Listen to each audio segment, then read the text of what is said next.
So first, what branch of the armed forces did your husband serve in? In the Marine Corps. In the Marine Corps. He went in, you don't want any more than that. And so what years did he serve? He went in 1942 and went through World War II. So that would be 45, 6. And then we stayed in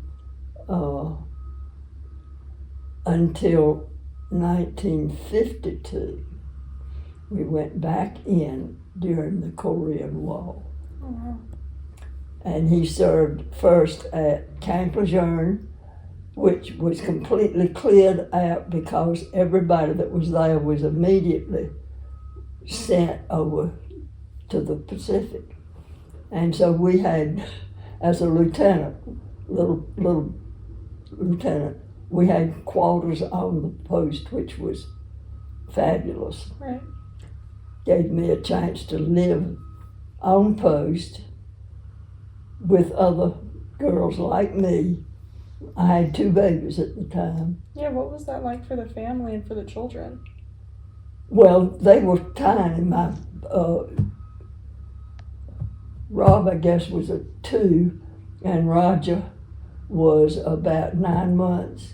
And he was sick while we were there, and I ended up spending a week down in the hospital in Wilmington with him for a week. But we stayed there a year, and then Bob got out of the service because he had a back injury. Mm. And So he was not sent to Korea, so we Right. never really knew. But I can tell you what his training was there at Camp Lejeune. yeah, do you know what his job was in the armed forces? At Camp Lejeune? Yes. Well, he was captain of his group and mostly took them out on bivouac. Awesome. And so then how did he come to join the armed forces? Was he conscripted, or did he choose to join?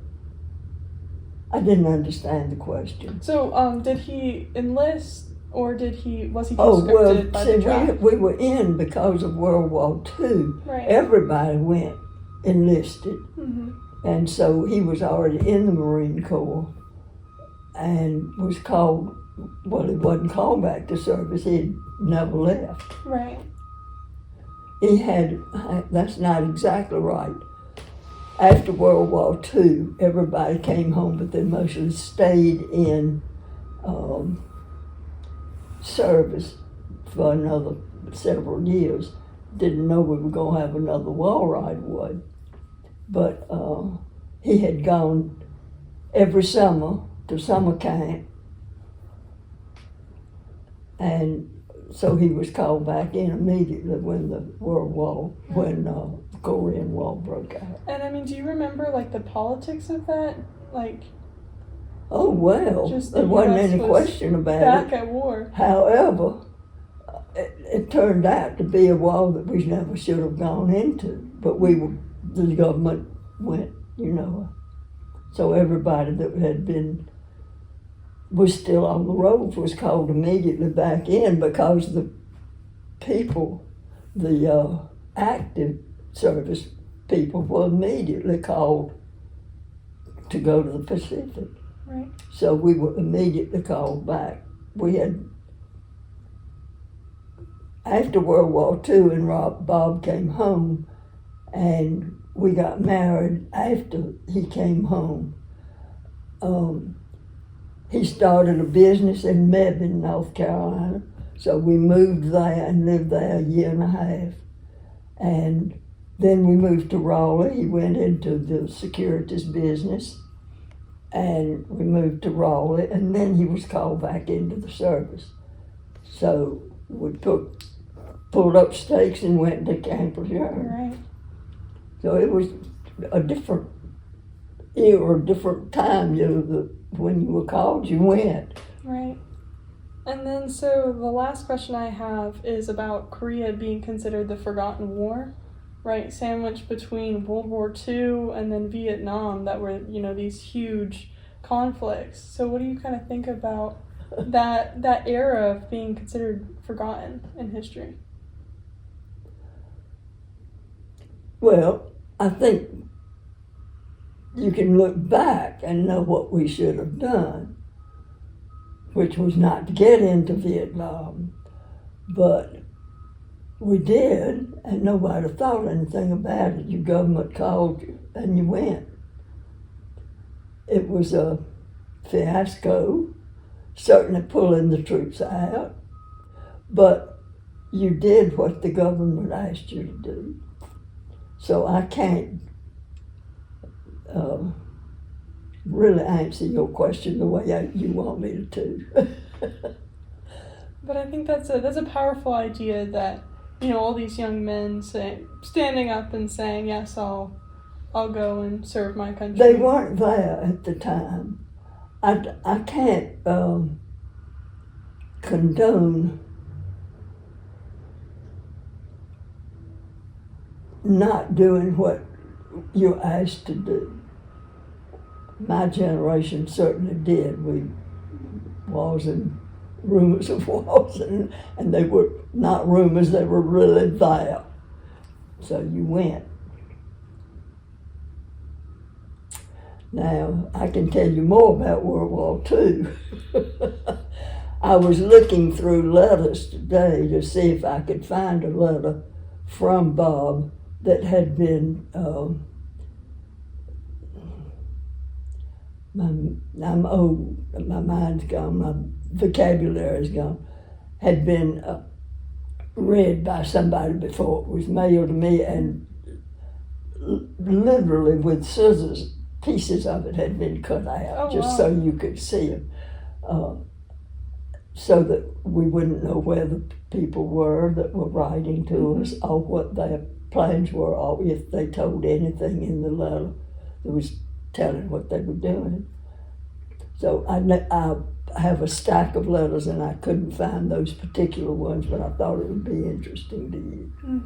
That I got letters from Bob, who's way out yonder in the Pacific somewhere.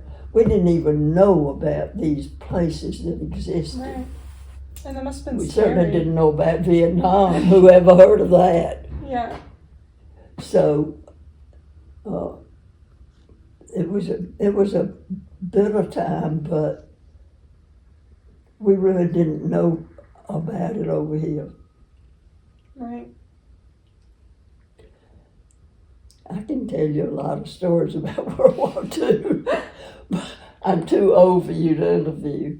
But we did go back. I did live on the base, and it was interesting to me because I hadn't been married during the war and realized what Bob had gone through. Right. And when the World War II men, all Vietnam, they didn't have the medical help that the soldiers now have, I think. But I don't know that we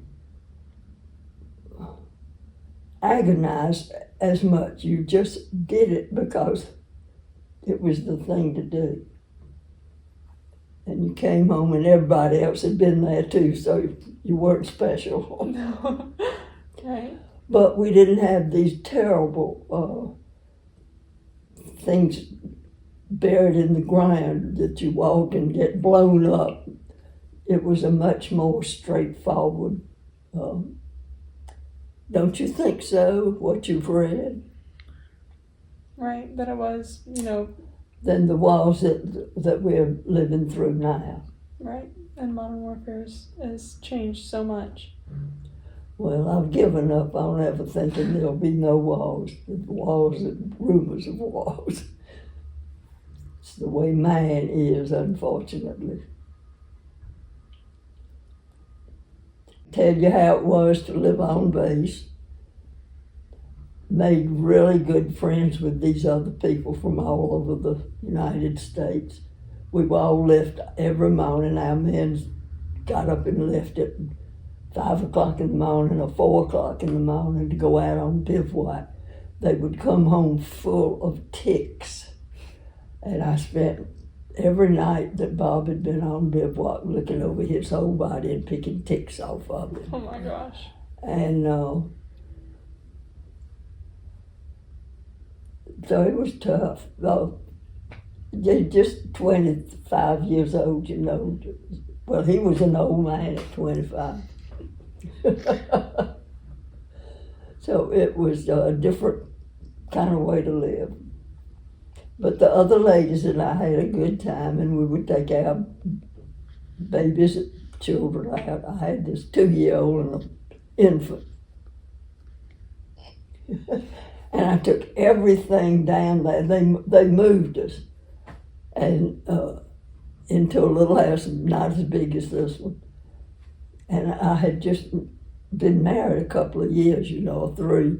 So all my silver went, all my furniture went. I don't know. It was ridiculous. I should have pared down and taken one thing, you know. But we had 2 bedrooms and a full little house. Right. I don't know, think I can tell you much more about the Korean War.